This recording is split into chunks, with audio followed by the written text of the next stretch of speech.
Hi friends, welcome back to my channel SMG ಅಪ್ಡೇಟ್ಸ್ಗೆ. Friends, ಇವತ್ತಿನ ಮಾಹಿತಿ ಏನಂದರೆ AEE ಮತ್ತು RTO ರಿಲೇಟೆಡು. AEE ಮತ್ತು RTO ಮೋಟ್ರ್ ವೆಹಿಕಲ್ ಇನ್ಸ್ಪೆಕ್ಟರ್ ಇದೆಯಲ್ಲ, RTO ಬಗ್ಗೆ ಏನಪ್ಪ ಮಾಹಿತಿ ಅಂದರೆ, ನೀವು ನೋಡ್ಬೋದು ಇವತ್ತು ಸರ್ಕ್ಯುಲರ್ ನೋಡಿದ್ರೆ ಕರ್ನಾಟಕ ಸರ್ಕಾರದಿಂದ ಇವತ್ತು ಸರ್ಕ್ಯುಲರ್ ಬಂದಿದೆ 4/12/2025. ಇವತ್ತು ಒಂದು ಲೆಟರ್ ಬರೆದಿದ್ದಾರೆ. ಯಾರಪ್ಪ ಅಂದರೆ ಯಾರಿಂದ ಅಂದರೆ ನೋಡ್ಬೋದು, ಇವರಿಂದ ಲೆಟರು ಸರ್ಕಾರದ ಕಾರ್ಯದರ್ಶಿ ಸಿಬ್ಬಂದಿ ಮತ್ತು ಆಡಳಿತ ಸುಧಾರಣಾ ಇಲಾಖೆ ಇವರಿಂದ ಒಂದು ಲೆಟರ್ ಹೋಗಿದೆ RDPRಯಿಂದ. ಯಾರಿಗಪ್ಪ ಈ ಲೆಟರ್ ಅಂದರೆ, ಕಾರ್ಯದರ್ಶಿಗಳು, ಸೆಕ್ರೆಟ್ರಿ, KPSC ಸೆಕ್ರೆಟ್ರಿಗೆ ಲೆಟರ್ ಬರೆದಿರೋದು. ಈ ಲೆಟರಲ್ಲಿ ಏನಿದೆ ಅಂತ ನೋಡೋಣ ಕಂಪ್ಲೀಟಾಗಿ. ವಿಷಯ ಏನಿದೆ ನೋಡಿ. ವಿಷಯ: ರಾಜ್ಯ ಸಿವಿಲ್ ಸೇವೆಗಳಲ್ಲಿನ ಹುದ್ದೆಗಳ ನೇಮಕಾತಿಗಾಗಿ ದಿನಾಂಕ 28/10/2020 ಒಳಗಾಗಿ ಆಯೋಗದಿಂದ ಹೊರಡಿಸಲಾಗಿರುವ ಅಧಿಸೂಚನೆಗಳ ನೇಮಕಾತಿ ಕುರಿತು. ಇದು ನೀವು ಆಲ್ರೆಡಿ ಕ್ಯಾಬಿನೆಟ್ಟಲ್ಲಿ ಡಿಸಿಷನ್ ತೊಗೊಂಡಿದ್ರು. ಇದು ನಿಮ್ಗೆ ಕಂಪ್ಲೀಟಾಗಿ ಮಾಹಿತಿ ಗೊತ್ತಿದೆ ಅನ್ಕೊತೀನಿ.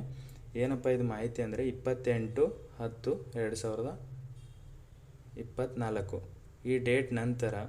ಈ ಡೇಟ್ ನಂತರ ಯಾವುದಾದ್ರೂ ತಿದ್ದುಪಡಿ, ಹಿಂದ್ಗಡೆ ಹೊರಡಿಸಿರೋ ನೋಟಿಫಿಕೇಷನ್ ಯಾವುದಾದ್ರೂ ತಿದ್ದುಪಡಿ ಮತ್ತು ಹೊಸ ಅಧಿಸೂಚನೆ ಹೊರಡಿಸಿದ್ದಲ್ಲಿ ಅಂಥ ನೋಟಿಫಿಕೇಷನ್ಗಳನ್ನ ಕ್ಯಾನ್ಸಲ್ ಮಾಡಿ ಇಂಟರ್ನಲ್ ರಿಸರ್ವೇಷನ್ ಅಳವಡಿಸ್ಕೊಂಡು ಮತ್ತೆ ನೋಟಿಫಿಕೇಷನ್ ಮಾಡಬೇಕಂತ ಕ್ಯಾಬಿನೆಟ್ಟಲ್ಲಿ ಡಿಸಿಷನ್ ತೊಗೊಂಡಿತ್ತು ಗೌರ್ಮೆಂಟು 28/10/2024 ಈ ಡೇಟು. ಇದರಲ್ಲಿ ಏನು ಸಮಸ್ಯೆ ಆಗಿದೆ ಅಂದರೆ, ಇವಾಗ RTO ಮೋಟ್ರ್ ವೆಹಿಕಲ್ ಇನ್ಸ್ಪೆಕ್ಟರ್ ಇದೆಯಲ್ಲ, ಮೋಟ್ರ್ ವೆಹಿಕಲ್ ಇನ್ಸ್ಪೆಕ್ಟ್ರು ಮತ್ತು AEE, ಇದು PWD AEE, ಇವೆರಡೂ ನೋಟಿಫಿಕೇಷನ್ಗಳನ್ನ ಎರಡೂ ತಿದ್ದುಪಡಿ ಆಗಿದ್ದಾವೆ. ಈ ಡೇಟ್ ನಂತರ ತಿದ್ದುಪಡಿ ಆಗಿದ ಕಾರಣ ಇವನ್ನ ಕ್ಯಾನ್ಸಲ್ ಮಾಡಬೇಕಂತ ಕೆಲವು ಜನ ಕೇಳ್ತಿದ್ರು. ಇನ್ನೂ ಕೆಲವು ಜನ ಇದನ್ನು ಉಳಿಸ್ಕೋಬೇಕು ಅಂತ ಟ್ರೈ ಮಾಡ್ತಿದ್ರು. ಇಲ್ಲಿ ನೋಡ್ಬೋದು, ಲೋಕೋಪಯೋಗಿ ಇಲಾಖೆಯಲ್ಲಿ ಸಹಾಯಕ AEE ಗ್ರೇಡ್ 1 30 ಪೋಸ್ಟ್ ಇತ್ತಲ್ಲ ಅದು, ಮತ್ತು ಹೈದರಾಬಾದ್ ಕರ್ನಾಟಕ 12 ಪೋಸ್ಟು, ಮತ್ತು RTO 70 ಪೋಸ್ಟು.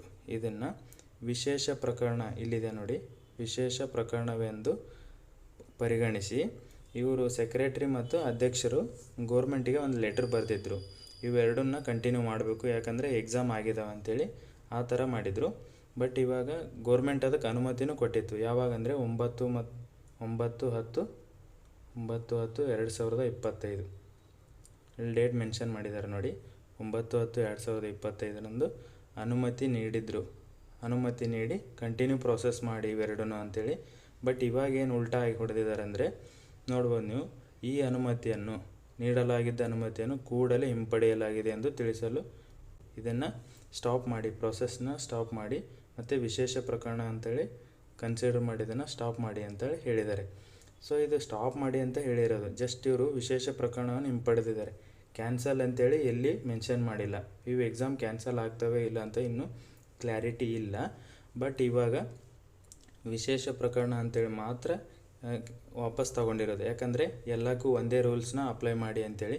ಯಾಕಂದರೆ ಇವೆರಡೂ ತಿದ್ದುಪಡಿ ಆದ ಕಾರಣ ಆ ಡೇಟ್ ನಂತರ 28/10/2024 ನಂತರ ತಿದ್ದುಪಡಿ ಆದ ಕಾರಣ ಇವೆರಡನ್ನ ಹಂಗೆ ನೋಡ್ಕೊಂಡು ಹೋದ್ರೇ ಯಾವುದಪ್ಪ ಅಂದರೆ KS ಕೂಡ ತಿದ್ದುಪಡಿ ಅಂತ ಬಂದಿದೆ. ಸೊ ಇದು ಸ್ವಲ್ಪ ಜನಕ್ಕೆ ಪ್ರಾಬ್ಲಮ್. ಯಾಕಂದರೆ ಚೆನ್ನಾಗಿ ಸ್ಕೋರ್ ಮಾಡಿ ಓದ್ದವರಿಗೆಲ್ಲ, ಚೆನ್ನಾಗಿ ಸ್ಕೋರ್ ಮಾಡಿದವರಿಗೆ ತುಂಬ ಪ್ರಾಬ್ಲಮ್ ಆಗಿಬಿಡುತ್ತೆ. ಯಾಕಂದರೆ ಇವಾಗ ಕ್ಯಾನ್ಸಲ್ ಅಂದರೆ ಮತ್ತೆ ಎಕ್ಸಾಮು. ಸ್ವಲ್ಪ ಜನಕ್ಕೆ ಖುಷಿನೂ ಆಗುತ್ತೆ, ಮ್ಯಾಕ್ಸಿಮಮ್ ಜನಕ್ಕೆ ಖುಷಿ ಆಗುತ್ತೆ, ತುಂಬ ಜನಕ್ಕೆ ಬೇಜಾರಾಗುತ್ತೆ.